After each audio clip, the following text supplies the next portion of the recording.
உயிர்த்த இயேசுவில் நம்பிக்கை கொண்டு வாழும் அன்பின் இறைச்சமூகமே, நாம் பாஸ்கா காலத்தின் 7ஆம் வாரத்தின் வெள்ளிக்கிழமையில் இருக்கின்றோம். இன்னும் 2 நாட்களில் தூய ஆவியாரின் பெருவிழாவை சிறப்பிக்க இருக்கின்றோம். இந்த நாளிலே இயேசு திபேரியா கடலருகே சீடர்களுக்கு தோன்றி தனது உயிர்த்த அனுபவத்தை அவர்களோடு பகிர்ந்து கொள்கின்றார். மனிதர்களை அன்பு செய்யும் தெய்வமாய் இருப்பதால் மீண்டும் மீண்டும் சீடர்களை தேடி வருகின்றார். இன்றைய நற்செய்தியிலே பேதுருவும் மற்ற சீடர்களும் மீன் பிடிக்க செல்லும் பொழுது மீன்பாடு எதுவும் கிடைக்காத நிலையில் இயேசு அவர்கள் முன் தோன்றி அவர்களோடு உறவாடுகின்றார், உரையாடுகின்றார், உணவருந்துகின்றார். அப்போது பேதுருவை பார்த்து ஒரே கேள்வியை 3 முறை கேட்கின்றார். சீமோனே, என்னை நீ அன்பு செய்கின்றாயா என்ற கேள்வி.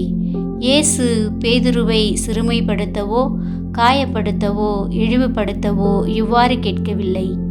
மாறாக இயேசு அவரை குணப்படுத்துகின்றார், மீண்டும் உருவாக்குகின்றார். 3 முறை மறுதலித்தவரை மீண்டுமாக, ஆண்டவரே, நான் உம்மை அன்பு செய்கின்றேன் என்று ஆழமாக சொல்ல வைக்கின்றார். இந்த கேள்வியால் தடுமாறிய தயங்கிய பேதுருவை திடப்படுத்துகின்றார். ஆம் ஆண்டவரே, உமக்கு எல்லாம் தெரியுமே என கூற வைக்கின்றார். இந்த கேள்வி சீமோன் பேதுருவுக்கு மட்டுமல்ல, நாம் ஒவ்வொருவரையும் பார்த்து இயேசு கேட்கின்றார். நீ என்னை அன்பு செய்கின்றாயா? ஒருவேளை நாமும் பேதுருவைப் போல ஆம் ஆண்டவரே, அன்பு செய்கின்றேன் என்று சொல்லலாம். ஆனால் இயேசு 3 முறை கேட்பதன் நோக்கமாக புரிந்திருந்தால் இன்னும் அந்த கேள்வியை நம்மை ஆழமாக பாதித்திருக்கும். அந்த கேள்வி இப்படிப்பட்டதாக கூட இருக்கலாம். சீமோனே, நீ என்னை அன்பு செய்கிறாயா?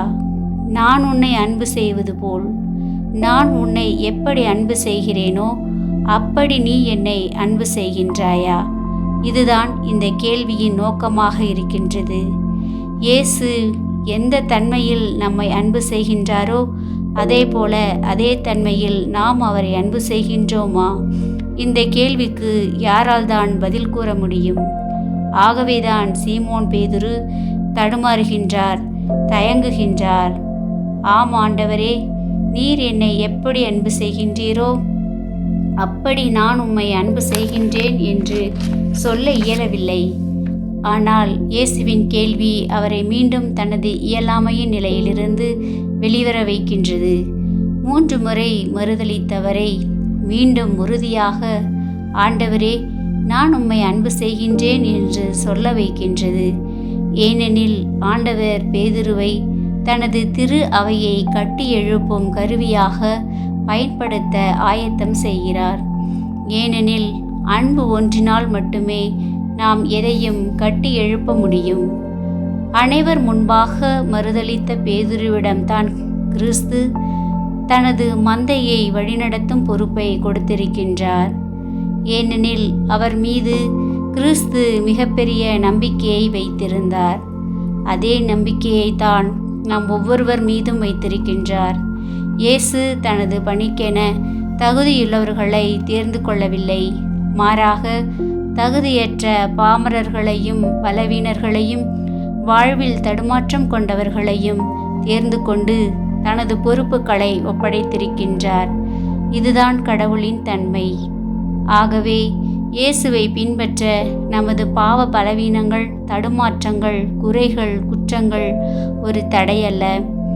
பேதுருவின் இந்த 2ஆம் மனமாற்றம்தான் அவரை இயேசுவின் அன்பு சீடனாக, அவருக்காக உயிரையும் கொடுக்கும் சீடனாக மாற்றியது. எனவே பேதுருவைப் போல, ஆம் ஆண்டவரே, உமக்கு எல்லாம் தெரியுமே, நான் ஒரு பாவி, பலவீனமானவன், குற்றம் குறைகள் உடையவன். ஆனால் ஆண்டவரே, ஒன்று தெரியும், நீர் என் உள்ளத்தை அறிவீர்.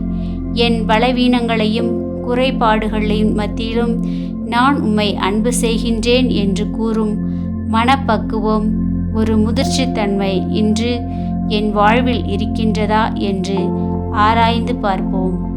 வாழ்வில் கிடைக்கும் வாய்ப்புகளை சரியாக பயன்படுத்தி கொண்டு அவரின் அன்பு சீடராக உயிர்த்த ஆண்டவரின் மகிமையை, மாட்சியை நம் வாழ்வில் உணர்ந்து நமது அன்பு செயல்களால் அவரின் உயிர்ப்பின் மகிழ்ச்சியை பிறரோடு பகிர்ந்து வாழ இன்றைய நாளில் ஜெபிப்போம்.